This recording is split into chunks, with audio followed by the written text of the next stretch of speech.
Vous écoutez Radio Lomé, il est 12h30.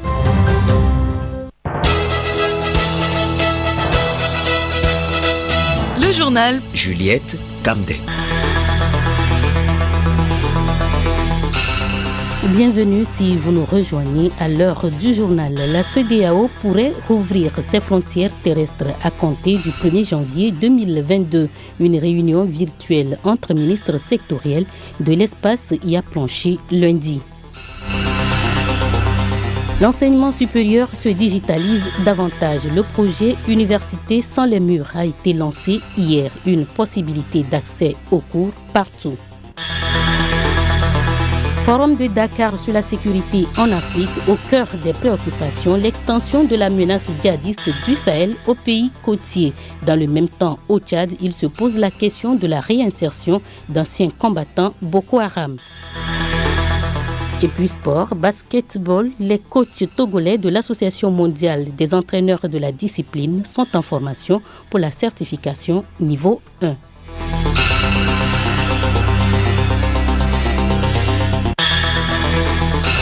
radiolomé.tg. La CEDEAO pourrait rouvrir ses frontières terrestres à partir du 1er janvier prochain, à l'issue d'une réunion virtuelle tenue lundi entre les ministres sectoriels togolais et leurs homologues de la communauté. Une recommandation en a été faite. Selon les officiels, une cinquantaine au total, parmi lesquels les responsables en charge de l'intérieur, des transports, du commerce, de la santé, des infrastructures ou encore des finances. La réouverture des frontières pour la relance des activités économiques est un enjeu fondamental. Sibi Lawson.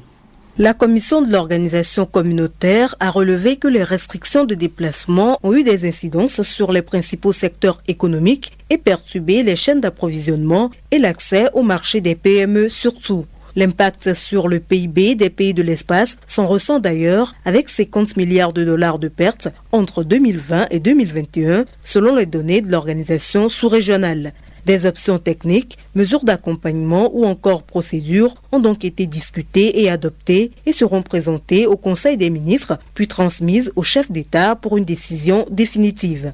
Une autre recommandation phare de cette réunion, la reconnaissance mutuelle des tests PCR au niveau des frontières et l'harmonisation de leur durée de validité. La CEDEAO avait fermé ses frontières terrestres depuis près de 2 ans maintenant en raison de la pandémie de Covid-19. Il y a 3 mois, les États de l'UEMOA avaient déjà planché sur une possible réouverture de leurs frontières terrestres.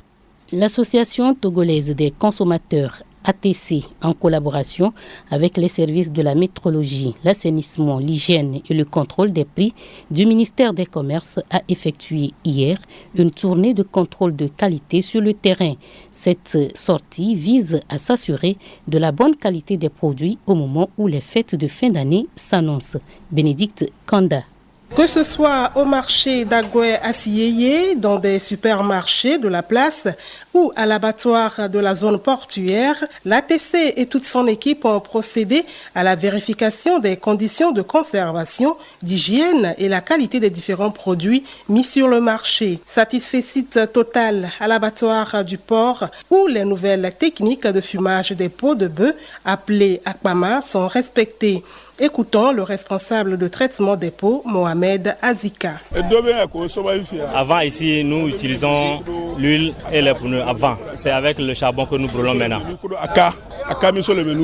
Au terme de la tournée, Dounia Makafoui, chargé de communication à l'ATC, s'est prononcé. Au cours de nos sorties, nos recherches concrètes, c'est de mettre un tant soit peu la pression sur les magasins pour qu'ils sachent qu'il y a quelqu'un derrière qui surveille au nom des citoyens, qui veut savoir comment les choses sont présentées. Nous pouvons confirmer là où nous sommes à cet instant que nous sommes dans de très bonnes conditions à l'entrée de ces périodes festives. L'ATC tient sincèrement à remercier tous les magasins de la place qui font de leur effort pour promouvoir d'abord le consommé local et ensuite de tenir compte de la santé de la population tout en tenant les articles dans de bonnes conditions de consommation. L'ATC organise de façon périodique ses sorties de contrôle surprise pour vérifier la qualité des produits de consommation mis à la disposition des Togolais. L'enseignement supérieur se réinvente à travers le projet Université sans les murs. Il s'agit de l'accès aux cours où que l'on soit par le biais du digital, bien entendu. Le projet a été lancé hier à Lomé. Nathalie Banégué. Né de la crise sanitaire liée au Covid-19, le projet Université sans les murs est une initiative numérique de diffusion de connaissances par bulle déployée sur différentes localités.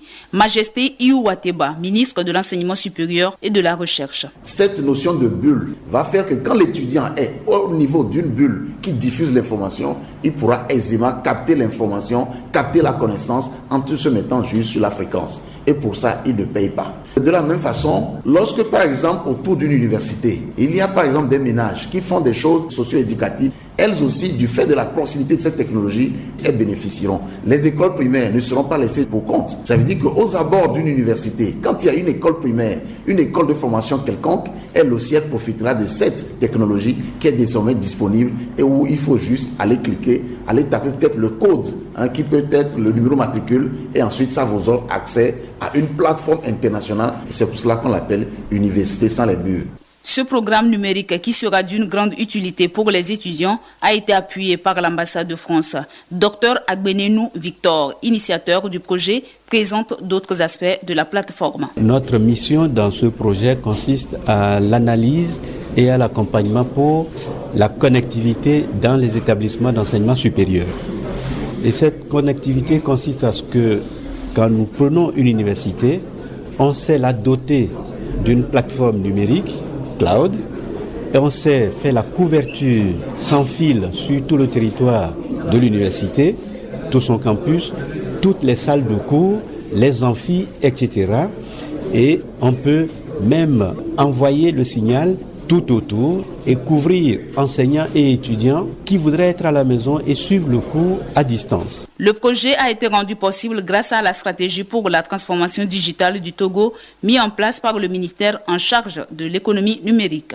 Ministre Sina Lawson. Il s'agira essentiellement pour le secteur de l'éducation de mettre des équipements et terminaux digitaux, mobiles ou fixes à la disposition des établissements scolaires, des professeurs, des élèves, ainsi qu'une plateforme nationale pour leur permettre d'avoir accès à des contenus de qualité. Le Togo vient de perdre une icône de la musique, Mounia Tchangaï, artiste de la chanson qui a donné une identité remarquable à la musique traditionnelle, a tiré sa révérence.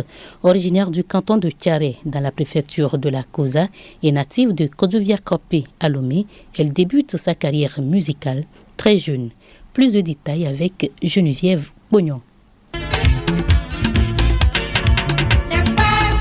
Dotée d'un talent extraordinaire, elle fera la fierté du Togo à l'extérieur. Bien qu'elle soit moins connue que la diva Bella Bello, elle sera l'une des rares artistes togolaises à se produire à l'Olympia de Paris aux côtés des stars comme Myriam Makeba. Elle y a interprété les titres Lelawala Zouzi et Mi Bewalo. On retiendra de sa discographie sa chanson culte Egbanzi, sortie en milieu des années 90. Elle rendra hommage au Nana Benz à travers le titre Lomé Nana Benz et invitera l'humanité à plus de solidarité et la reconnaissance à Dieu dans Esson Labalé, sa dernière production. Malade depuis longtemps, elle sera prise en charge par King Messon. En 2018, elle bénéficiera d'un chèque financier d'une attestation honorifique de la part de King Messon et sa fondation. C'est la seule reconnaissance que Mounia Tchangaï a bénéficié au regard de tout son parcours. Vivement, l'État y pense pour la rendre immortelle.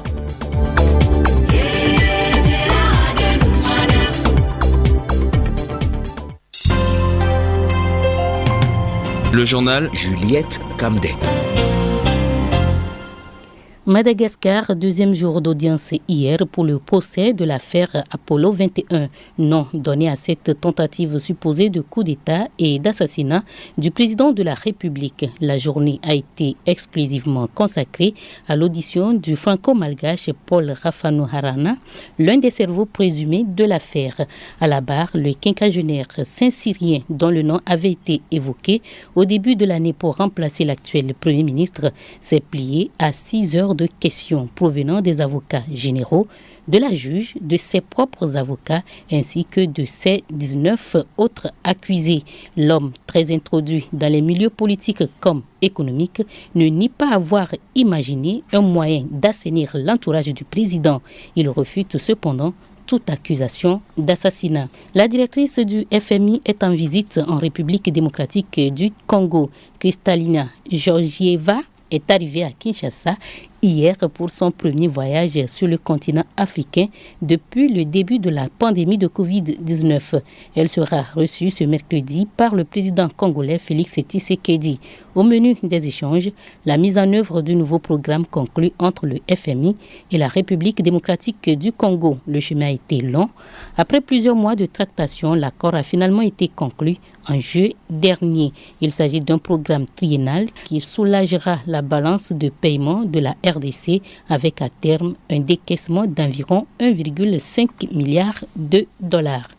Le Forum de Dakar sur la paix et la sécurité en Afrique a réuni durant 2 jours responsables politiques, militaires et chercheurs. Au centre des préoccupations notamment l'extension de la menace djihadiste du Sahel aux pays côtiers. Pendant ce temps, au Tchad, la question des désengagés de Boko Haram était au cœur d'une conférence. Charlotte Ahar. Depuis la mort d'Aboubacar Shekau, le chef historique de Boko Haram, au mois de mai dernier, les insurgés semblent perdre du terrain au Tchad, alors que des affrontements les opposent à l'ISWAP, État islamique en Afrique de l'Ouest du côté du Nigeria. Résultat, des centaines de jeunes Tchadiens reviennent dans leur village d'origine après avoir combattu dans les rangs du groupe terroriste.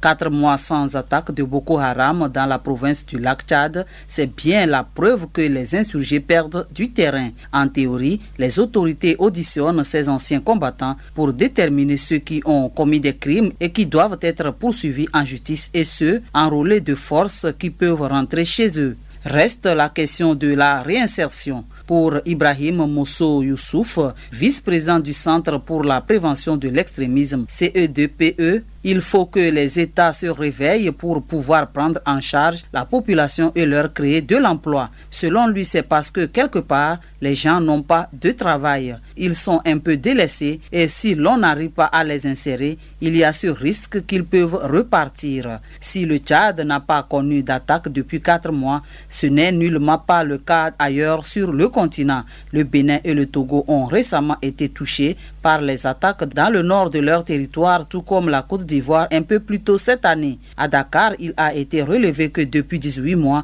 la situation s'est clairement dégradée. Rien de très étonnant pour Alain Antille, chercheur, car des cellules dormantes des groupes djihadistes sont présentes dans certains de ces pays.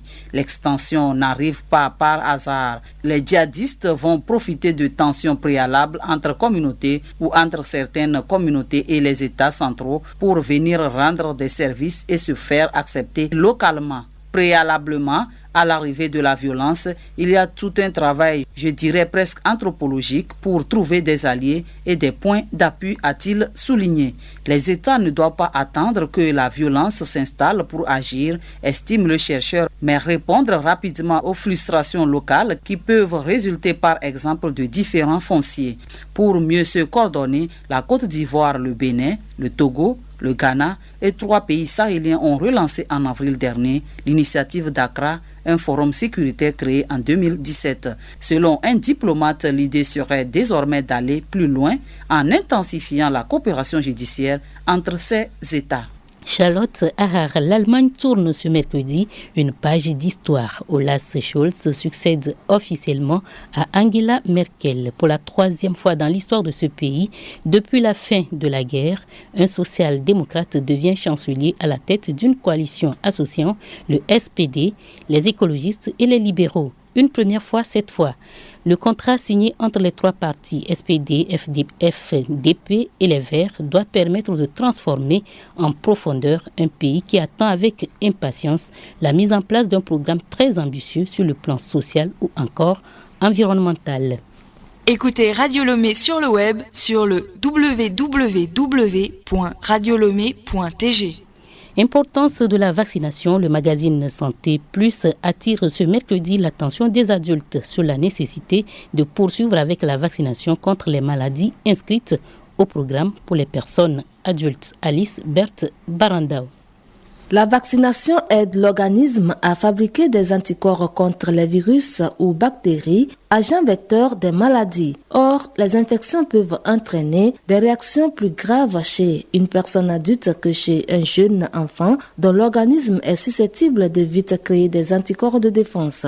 On comprend alors mieux la nécessité pour un adulte de suivre la série de vaccins recommandés pour son bien-être. Dr Sadji Adodo, médecin microbiologiste à l'Institut national d'hygiène du Togo. Nous avons remarqué que les adultes, même les enfants, après l'âge de 1 an, la vaccination n'est plus correctement tenue. Donc le but de cette émission est de sensibiliser la population à l'importance de la vaccination. Monsieur Palanessi Bademondom, assistant d'hygiène d'État à Lomé, dites-nous alors les sortes de vaccins dont un adulte a besoin pour se protéger contre les maladies. Par rapport aux maladies qui sont prévalentes dans notre milieu, nous avons des vaccins comme la fièvre jaune, la méningite, la typhoïde, les hépatites, c'est-à-dire l'hépatite B et l'hépatite A, le tétanos. Il y a des vaccins comme la ROR, rougeole, oreillon, rubéole. Il y a le pneumo 23 contre les pneumonies et puis beaucoup d'autres. On ne peut pas donner une liste exhaustive. Monsieur Palanessi, donnez-nous en même temps les conditions à remplir pour suivre la chaîne vaccinale réservée aux adultes. En tout état de cause, il faudrait qu'ils se présentent avec un carnet de vaccination et que l'agent de santé puisse suivre leur vaccination antérieure et puis continuer les chaînes vaccinales là où ils les avaient arrêtées et débuter si possible si la personne n'avait pas jusqu'alors entrepris une vaccination donnée. Si se faire vacciner est d'une telle importance, qu'est-ce qui est fait pour inciter les adultes à s'amener vers les centres de vaccination? Monsieur Palanessi. Par rapport à l'Institut d'hygiène, c'est que chaque mercredi, il y a une sensibilisation qui se fait au centre pour une population réduite parce que c'est les clients du jour sur place venus pour différentes prestations. C'est à ces gens qu'on s'adresse immédiatement. Mais l'émission que nous sommes en train d'animer, vous contribuez énormément à porter ce message dans toutes les oreilles afin que les gens puissent prendre conscience de l'importance des vaccinations et se mobiliser vers l'Institut national d'hygiène ou bien le centre de santé le plus proche de leur domicile pour pouvoir prendre leur vaccination. Le service se déplace quand même vers les organisations de travail pour les informer. Docteur Adodo. Il faut qu'ils se lèvent, aillent dans un centre de santé à l'Institut national d'hygiène pour pouvoir recevoir la programmation de leur schéma vaccinal. Il n'est pas admissible qu'aujourd'hui des gens meurent pour une maladie pour laquelle il y a déjà une solution. Nous devons prendre conscience et la plupart des maladies pour lesquelles il y a la vaccination, ce sont des maladies mortelles ou invalidantes. Comme le dit l'adage, prévenir vaut mieux que guérir. Mesdames et messieurs, il est très important que nous tenions à jour notre calendrier de vaccination pour notre bien-être et alléger également les coûts de nos soins sanitaires. À mercredi prochain pour d'autres sujets de santé.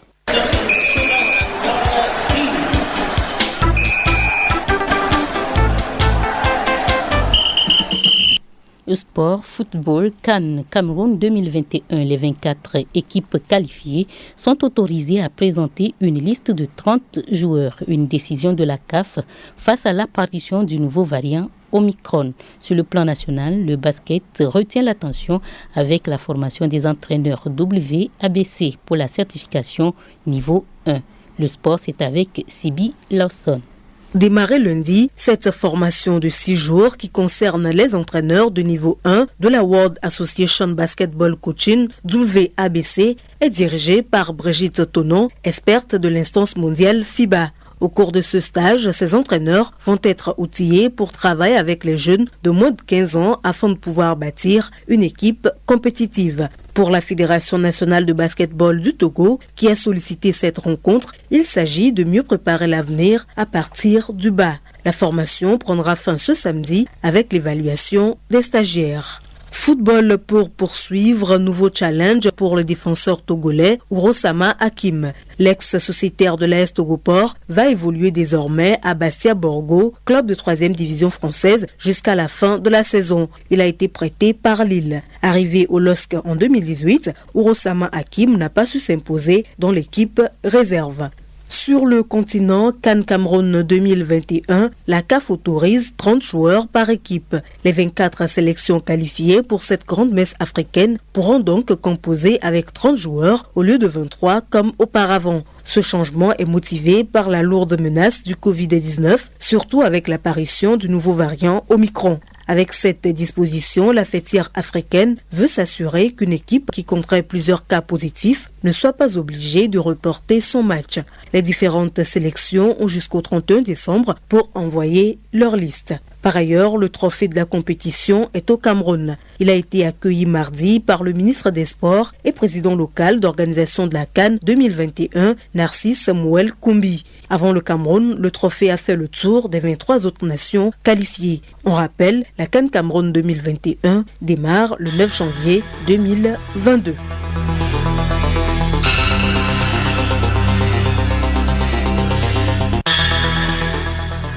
Le journal s'achève, le rappel des titres. La CEDEAO pourrait rouvrir ses frontières terrestres à compter du 1er janvier 2022. Une réunion virtuelle entre ministres sectoriels de l'espace y a planché lundi. L'enseignement supérieur se digitalise davantage. Le projet Université sans les murs a été lancé hier. Il s'agit d'une possibilité d'accès aux cours partout. Forum de Dakar sur la sécurité en Afrique, au cœur des préoccupations, l'extension de la menace djihadiste du Sahel aux pays côtiers. Dans le même temps, au Tchad, il se pose la question de la réinsertion d'anciens combattants Boko Haram. Au sport, basketball, les coachs togolais de l'Association mondiale des entraîneurs de la discipline sont en formation pour la certification niveau 1.